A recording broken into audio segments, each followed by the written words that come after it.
গুৱাহাটীৰ পদাপথত বসবাস কৰে হেজাৰ হেজাৰ দৰিদ্ৰই। কোনো লোকে খাবলৈ দিলে খায়, নিদিলে নাপায়। লকডাউনৰ ফলত এনে লোকৰ জীৱনগাথা বন্দী হ'ল আমাৰ কেমেৰাত।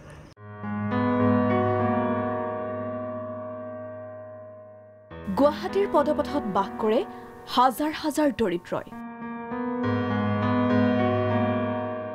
কোনো লোকে খাবলৈ দিলে খায়, নিদিলে লঘোণে কটায়। লকডাউনৰ ফলত একাংশ লোকৰ জীৱন গাথা বন্দী হ'ল আমাৰ কেমেৰাত।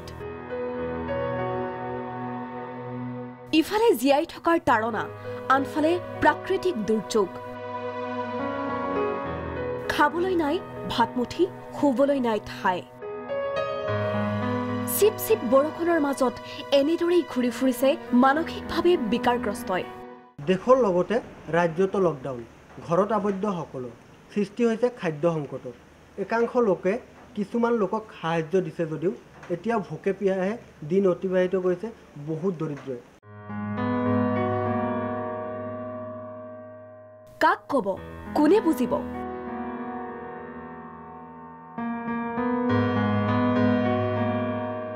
ক'লেও শুনোতাই নাই। তথাপিও মানৱীয়তাৰ খাতিৰত এইসকলক যোগান ধৰক কিছু খাদ্য।